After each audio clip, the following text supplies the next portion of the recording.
Dante DiVincenzo, tossed. Marcus Sasser, gone. Isaiah Stewart, bye. Ron Holland, adios. JB Bickerstaff. You know beef stew's in it. We're sorry, Pablo. We had to delineate coach just so we're all on the same page. Used to be a player, yeah. But that little kid that we saw in the corner, don't worry. A-Rod coming in to save the day here.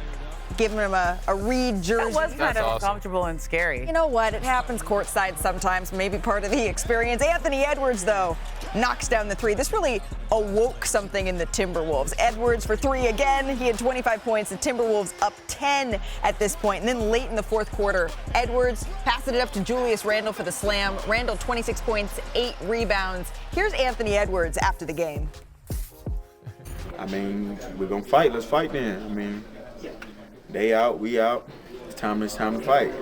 We can't throw punches. Let's throw punches on the court, within the game. So that's how me and Julius took it.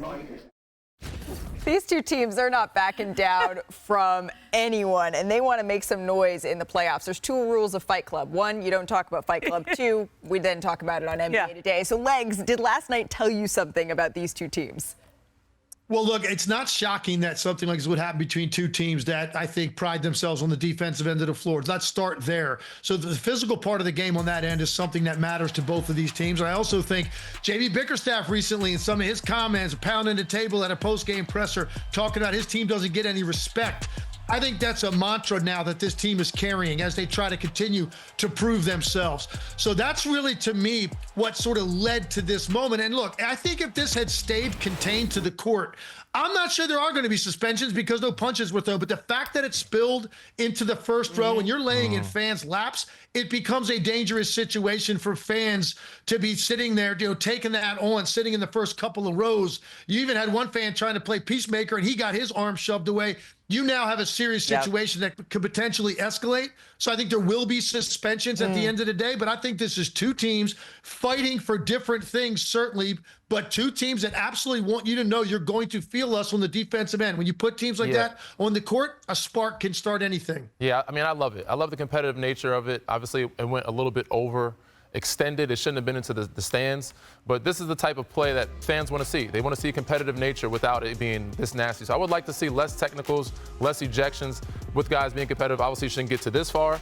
But, I talked about Bobby Portis earlier in the year, like him being less aggressive because he didn't want to get any technicals this year. I would like to see more of the old school type of play where guys don't get ejected. They can get technicals, but, playing with some competitive edge.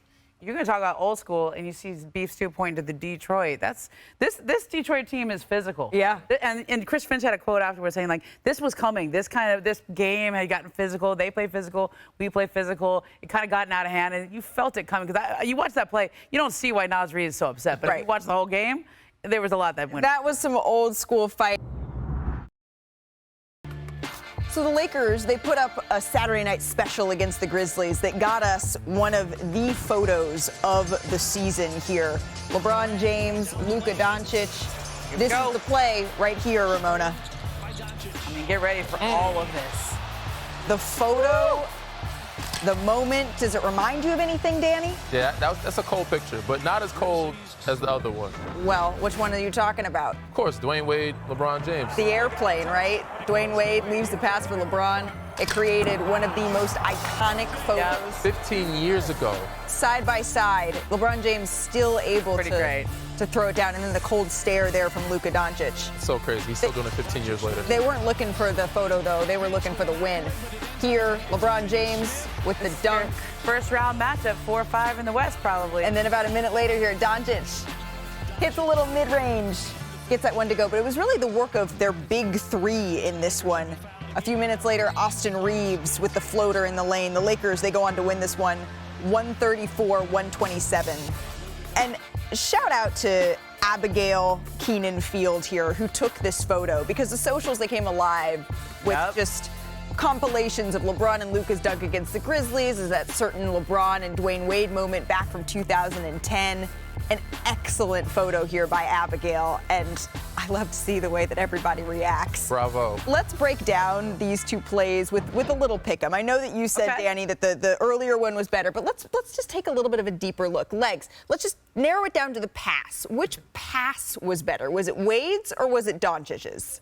Yeah, I agree with Danny. The photo was better, but I think Luka's pass, I don't know. I like this one a little bit better. Look, Dwayne Wade, nice little drop off.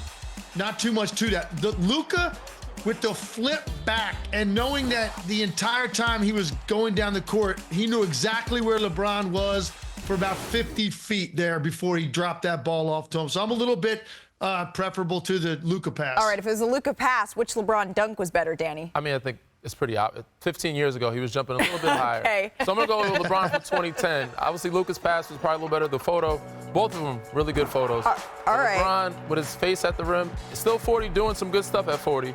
But it's a little different airtime on this one. All right, so then, Ramona, you get the style question. Which one had more pizzazz for the poster? Heat 2010 or the Lakers 2025? You gotta go with Dwayne Wade and the airplane arms. Come on now. Like, to have the presence of mind to sail off with that airplane pose. But I just have Pose, so though. much respect for these photographers, Yeah. man. Like, I cannot.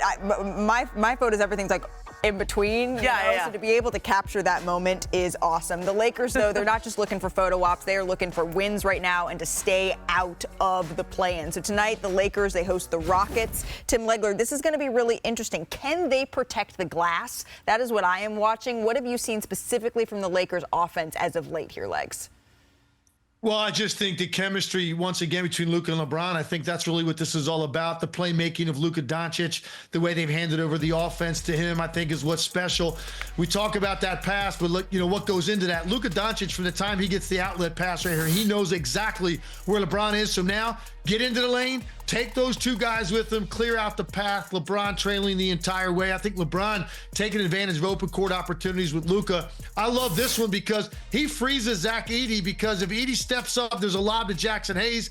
Luka stops, lets that defender recover. He knows he's trying to get back into the play, lets a little flyby happen and shoots the mid-range jumper. So I just think they're so dynamic in their ability to take over games and dominate one-on-one matchups as a scorer, but also what they can do to create if they get multiple guys and draw that traffic. It's special, and I think that the best is yet to come for these two the rest of this season. The Lakers, they have 8 games left, Legs, 4 against teams that they look up at here in the Western standings, and they're still very much in that fight, Danny, to be able to stay out of the play-in. They're getting the Rockets on the second night of a back-to-back. How can they take advantage? Well, I think they need to trend in the same, like, they have to win games, obviously. They don't want, the Clippers are playing really well, Minnesota's playing well, all the teams behind them, they don't want them to catch them. So for me, it's more defensively. Offensively, they've been great, explosive, Austin Reeves, LeBron, and Luka, but defensively, they better figure it out to find a way to get back to the way they were playing before LeBron got hurt in order to be ready for the playoffs, because right now, they weren't doing that the last 10 games or so. Well, I think do we count this as the second night of a back-to-back when they beat the Suns as bad as they did last night? Well, they were out on the floor racking up minutes, Ramona. Wanna try to boast at what I look like. Think I'm gonna try to wear, I pull up all range. Jimmy with the heat, I'm on fire. It's NBA, I'm a ESPN.